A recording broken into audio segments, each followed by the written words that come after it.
Good morning.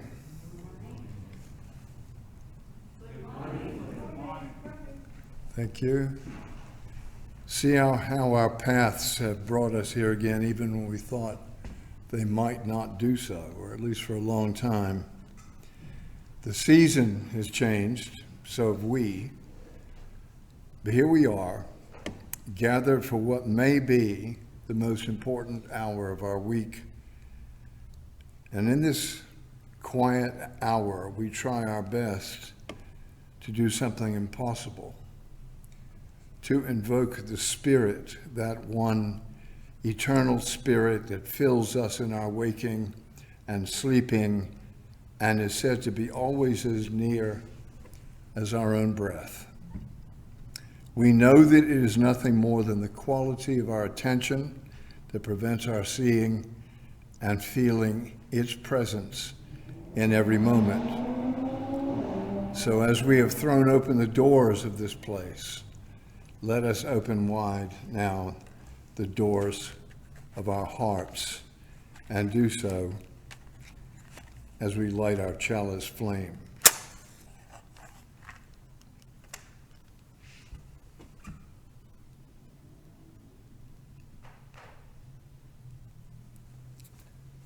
Deborah Burrell said, "Fire consumes and casts a bright light. May our chalice flame consume our regrets for the past, our fears about the future, and our worries about today. May it light for us a path of joy and peace." Well, as you probably all know by now, we're not allowed to sing that most basic human thing, way to express oneself. However, you got your mask on. We're going to play the hymns. You can follow them in the purple book. The first is number 62. And if someone hears you singing into your mask, I'm sure you won't be reported. Number 62.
I've asked Lowell to read a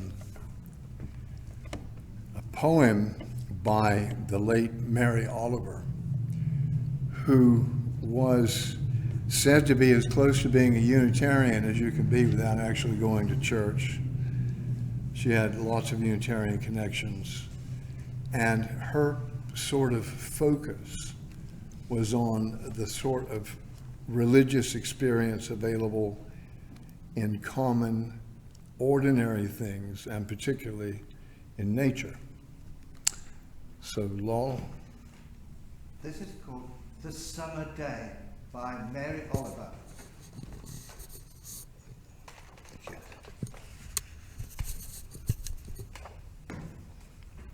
Who made the world? Who made the swan and the black bear? Who made the grasshopper?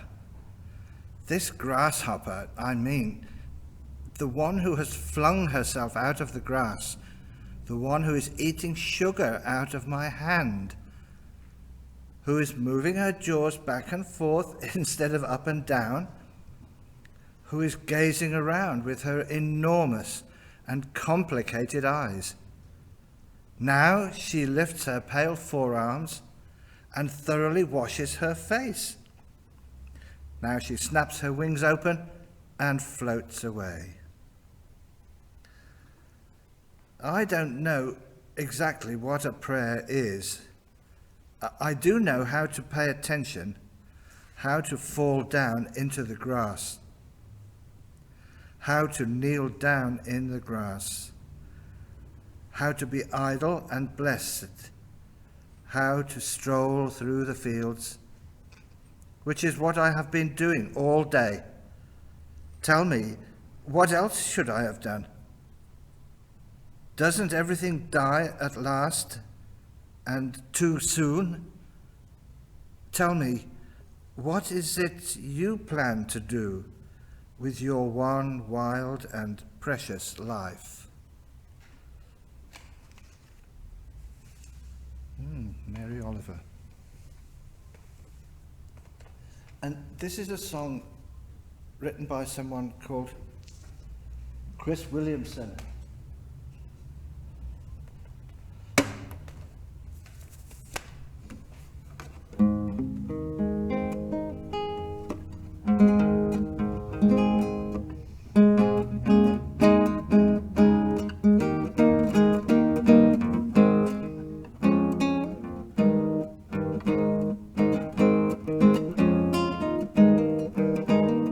Lift up mine eyes so I may see glimpses of truth thou hast for me. Open mine eyes, illumine me, O Spirit divine. Light of my life, I am sighing, I'm not dying, I'm dancing. Dancing along in this madness, there's no sadness, only the song of the soul. Sing this song. Why don't we sing along? And we can sing for a long, long time. Come on, let's sing this song. Why don't you sing along? And we can sing for a long, long time.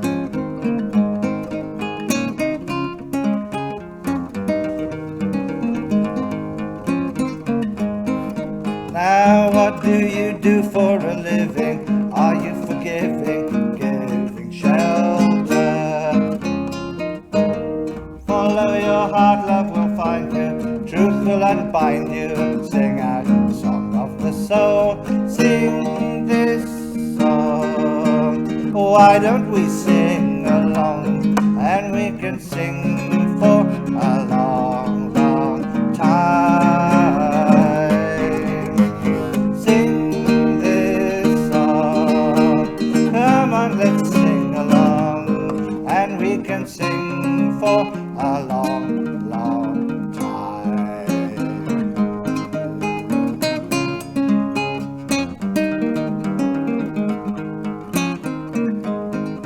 Now come to your life like a warrior. Nothing will bore you, don't worry, be happy. Let in the light, it will heal you. You can feel, you sing out the song of your soul. Sing this song. Why don't we sing along? And we can sing for a long, long time. Sing this song. Come on, let's sing along. And we can sing for a long, long time.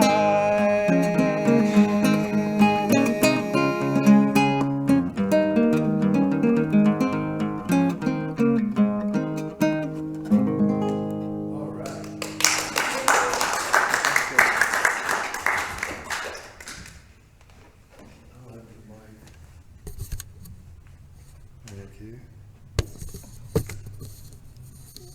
And put, yeah.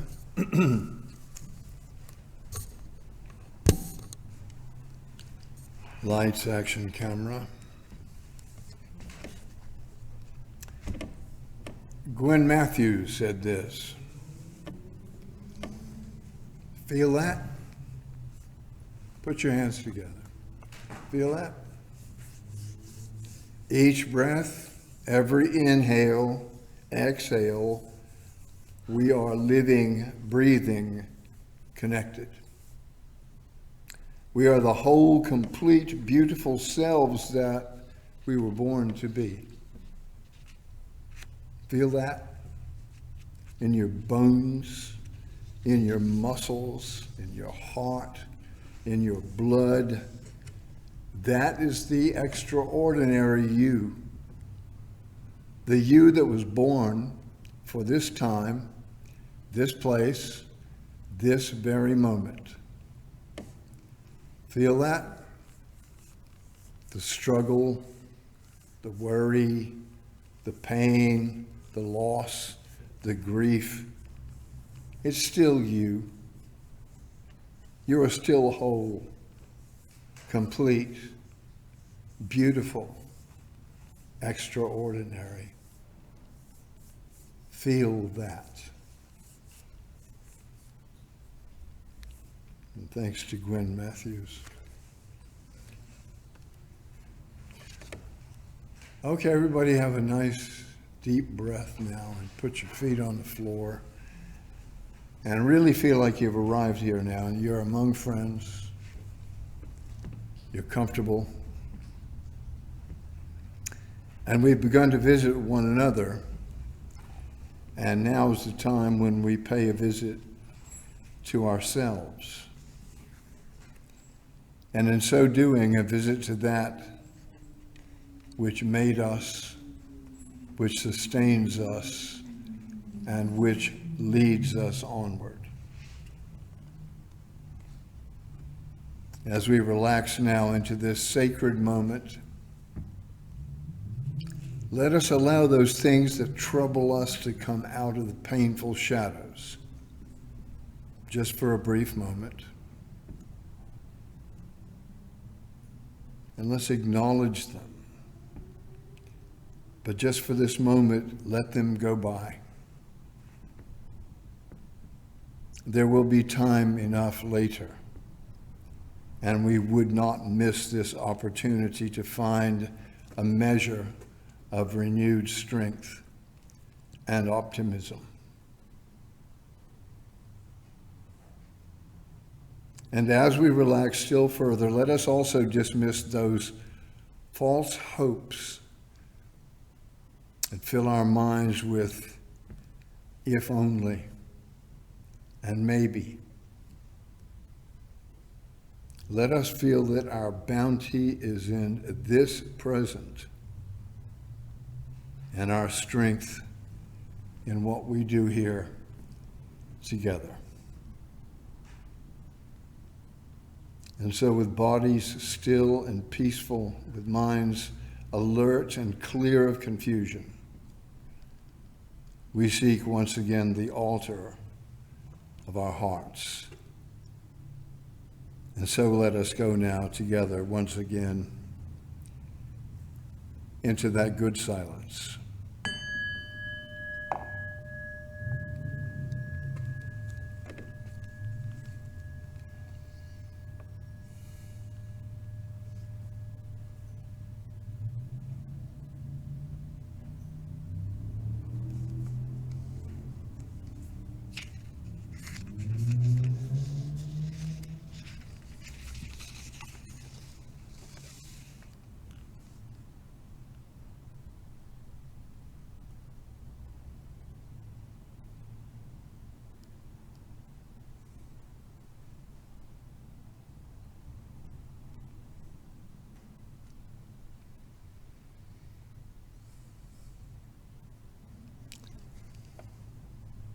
Now let the silence leave the realm of mere sound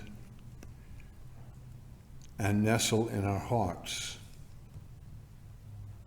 as we resume our chosen journeys through this world with all its demands of living and growing.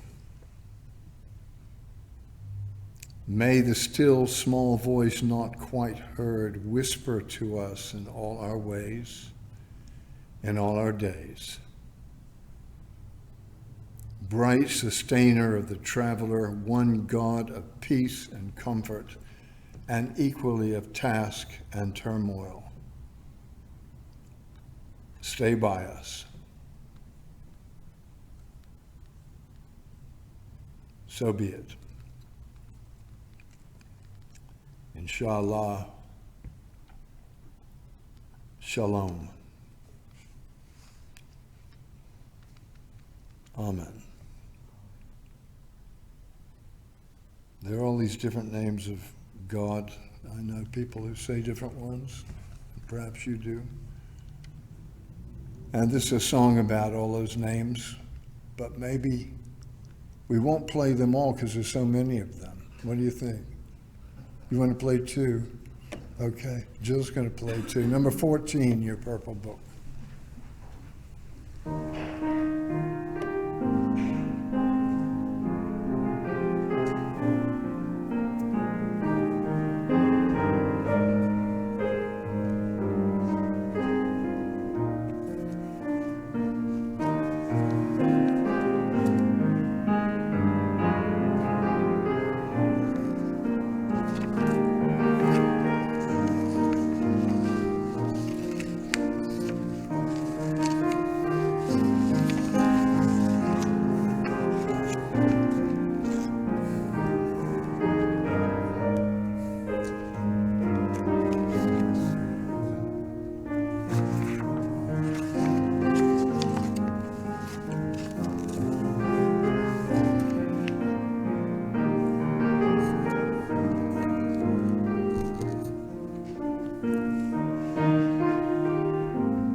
Lovely song, thank you, thanks.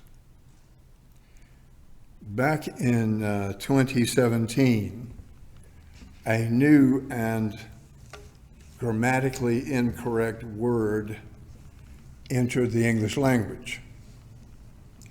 It's now in the OED, the Oxford English Dictionary. Any suggestions for what it might be? The word is woke. Now, woke is a verb turned into an adjective that's different from its cousin, awake. It means, in modern parlance, being aware of things that you weren't aware of before. That's the neutral version. The context, of course, is political and refers to such things as the Me Too movement, Black Lives Matter, and all sorts of other progressive causes. Now, being something of a pedant, and I put my hand up to that. I hate it when people say there are less people somewhere. Yeah? The only way you can have less people is put them in a big blender, grind them into a liquid, and pour them into cups. There are fewer people, not less. Remember that. We'll have a pop quiz on that. But I am a pedant. I don't particularly like the word woke, but it does interest me because it does speak of a process that I'm fond of, which is the gradual awakening of consciousness as a part of human evolution. It seems to remind me that from time to time, humanity is able to shrug off old ideas and awake to new ones. And when I'm feeling pessimistic about the future of humanity, as I'm sure more than one of us has done over this last few years, that idea consoles me. Well, what's intended by the use of that word woke is to prompt people, not to say prod people, into a realization that we've been living wrong, especially in terms of racial justice, but also in terms of environmental pollution, climate destruction, and politically enforced global poverty. We have to now put our hands up to all of that. The metaphor is that we're somehow sleeping through history and badly need a wake-up call. Well, I like that idea. I like it a lot. But the downside of that idea keeps me from being completely signed on. The reason for that is that it implies that some people are more aware, more tuned in, maybe superior to their slumbering contemporaries. And that's not very nice. It adds this sense of outrage that divides the body politic, makes Mark Zuckerberg and Facebook even richer. And to add to the problem, the word itself, awful word itself, seems designed to chafe the sensibilities of ordinary people. It's slang of the type that has turned the very worthy project of correcting the way we talk in order to help the way we think into the ugly side of political correctness. And I think as in all these things, what we have to do is exercise discernment and try not to throw the baby out along with the bathwater. So it appears that I'm not very woke, after all. But I feel that I have a fair chance of changing and growing as the times demand. I can relate the process to what's called the spiritual path in so many different disciplines, in which the truisms of one moment in history become the discarded myths of the next. So here's a question. Have you ever had this experience? Driving down a highway in the afternoon after a big lunch, a long, monotonous highway with nothing but the drone of tires on concrete and the wind coming in from the side wind. You begin to feel sleepy, so you open the window. You say, I'll get some fresh air. Maybe you hum a little tune. A few minutes later, you realize you've actually been asleep for a few seconds. The car has actually swerved a little bit. And you're worried. You resolve you're going to snap out of it. So you sit upright in your seat. You give yourself a little slap on both cheeks. But a few minutes later, it happens again. You are in danger of going to sleep at the wheel. A little frisson of fear injects some adrenaline into your system, and momentarily you feel alert. Now, am I handing that to you as a metaphor for what's going on now? Well, maybe I am. Anybody who's ever had that experience knows that we're only partially in control of our lives and what we think. It's almost as if there are two of us in one body. The mental one who knows that it's vital to remain awake at the wheel, and the biological one who says to have 40 weeks whenever you can. P.D. Uspensky, writing about George Gurdjieff's techniques for self-realization, pointed out that there are several fragmented selves in every one of us. He gave the example of somebody driving a car. Well, let's take that now. You're driving a car and you're alert enough to brake and speed up and overtake and obey traffic signs. But you're on your way home to see relatives you haven't seen for a while. So at the same time, you're thinking about your relatives and what's going to happen that evening when you get there. And also, it just so happens you've got a molar on the lower left that's smarting a bit, and you're aware of the pain in your tooth at the same time. All this is going on at once. Gurdjieff says there are at least three of us, not one. But he wanted to alert us to the fact that what we are pleased to call I should probably be called we in reality. It seems the ordinary self is a little bit amorphous, a little bit diffused. It leaks out of the world of the present and the physical into the worlds of imagination and dream. Our official selves may be headed in one direction, while our biological and fantasy centers are going in another. Don't say that's never happened to you. It has. But there are techniques that have been evolved over the millennia, different religions, different religious traditions. Like in Zen Buddhism, the attention of the adherent is on the real and the present, the now, where you actually are, not where you're going to be next week and not where you've been as a child. And the focus of your attention is not on your toothache or thinking about your mom. The injunction to what Buddhists are pleased to call mindfulness in all things has got its root in the idea that in order to become liberated, one must become more conscious. And in order to become more conscious, one must learn how to pay attention. Through paying attention, one can arrive fully in the now, or the eternal now, as it's sometimes called. And this, as so many mystics and sages have insisted, is the point where time touches eternity. That's the now.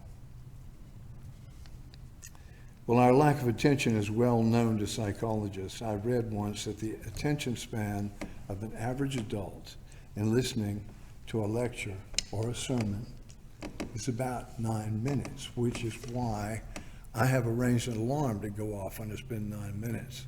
And then I'm going to look around and see who's still awake.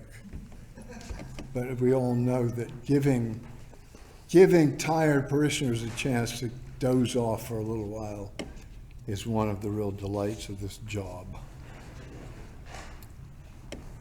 Well, paying attention has got an even bigger meaning in some circles. In the Hindu path, one of the highest yogas is called bhakti, the path of devotion. And this practice, the attempt is to remember God. As always, use your own image for that word in every moment. I have some Sufi friends, good friends, who repeat one of the names of God every time they look at their wristwatch. It's not a bad sort of thing to do. The idea is that the self has got very little central focus. Doing that reminds you of what's really important.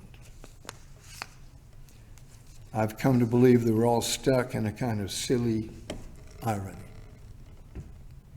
Writings in all the religious traditions are full of people straining to communicate with God, whipping themselves, starving themselves, locking themselves up, going out into the desert.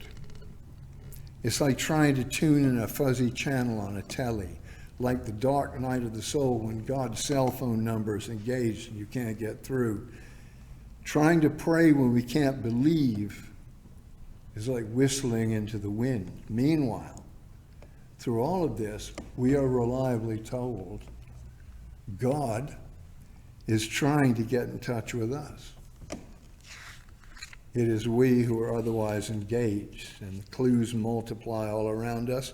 We ignore them, lacking the quality of attentiveness. Our prayers, which emerge murkily from the mixed soup of our consciousness, are barely formed before they dissipate and disappear.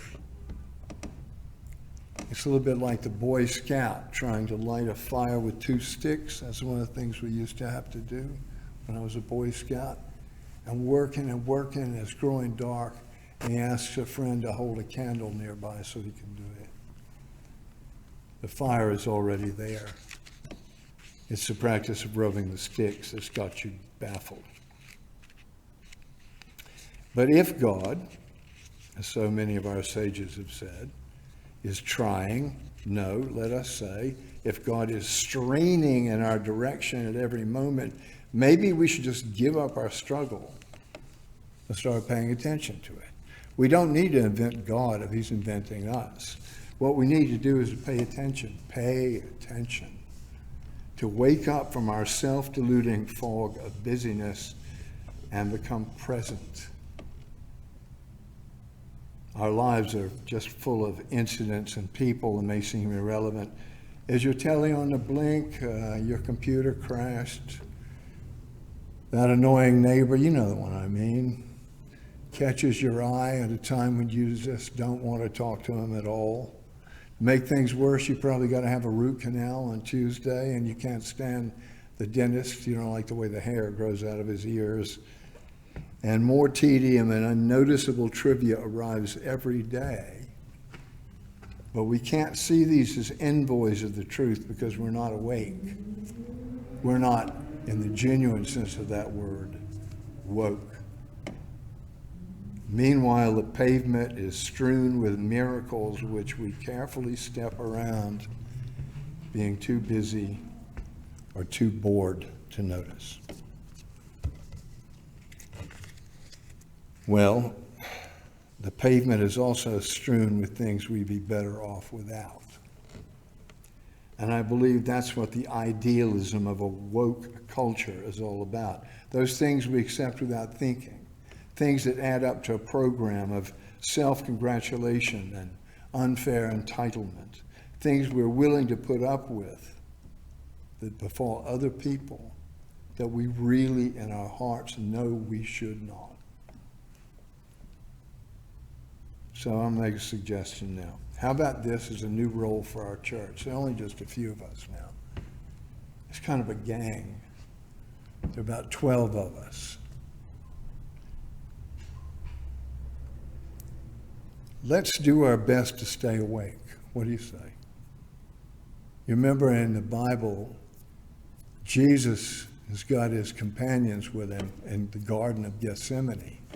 And he's saying to them, basically, all I'm asking you to do is, for God's sake, stay awake. Just stay awake. Wake me up if I fall asleep, I think he probably meant as well. But he couldn't do it.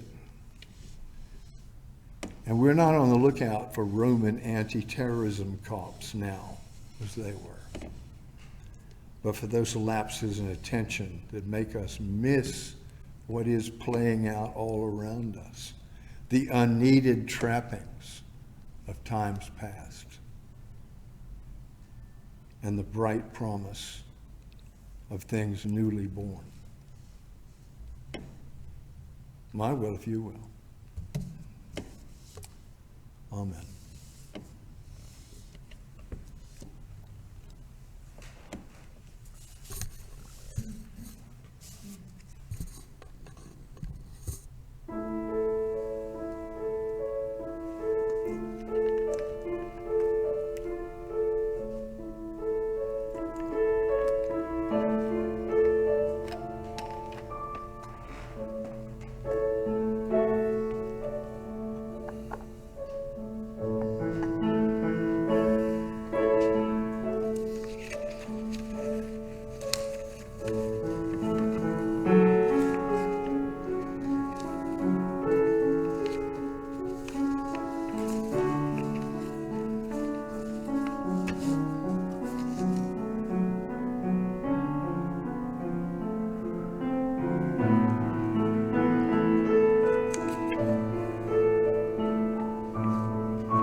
Wow, Jill, you make a believer out of me. I could listen to that all day, honestly. Thank you so much. This is where we usually do the offering. And usually, because we've heard Jill's beautiful music, we give a little bit more, having forgotten the sermon already. Instead of doing an offering, because we don't want to infect anybody, we got our little box sitting on the table. You can't miss it. Walk out the door, and it'll be right straight in front of you. If you want to donate some money to the church, that would be great. Today, we're lucky we get to welcome Jim Corville, who's the new district minister of the London and District Provincial Association, LDPA. My wife Julie calls it the LAPD. And yes, it's very close, isn't it? And we'll be seeing Jim some more, I hope, because the job of the district minister is important to all the, how many congregations are there? 30? 25, I think. Do you want to stand up and just say hi and say it? Well, thank you, Art, and hello, everyone. It's nice to be here. Delighted to meet you today.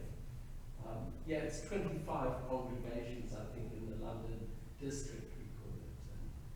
And, this is the second one I've visited since I started the job, so delighted to be here. Yeah. 23 to go. All right. I know there's something else. We're thinking that we lost a lot of our people to death, actually, during the pandemic. And most of them have had very little notice from the church officially. In the case of Steve, who we really miss, particularly when it comes to things like what we're trying to do here, has had no service at all. So in the months ahead, we're going to sort of one by one having little times to remember Henry and Steve and John Krask, and hopefully no one else. Hopefully we've got through this pandemic, but it really has decimated us in the original sense of the word, 1/10 gone, and we feel it. But we are not daunted, and here's this very encouraging song which Jill can play for us now. We'll build a land.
Even though the very world may be moving under our feet, we find that we are still here, still waiting in hope for that word or sign that may transform our lives.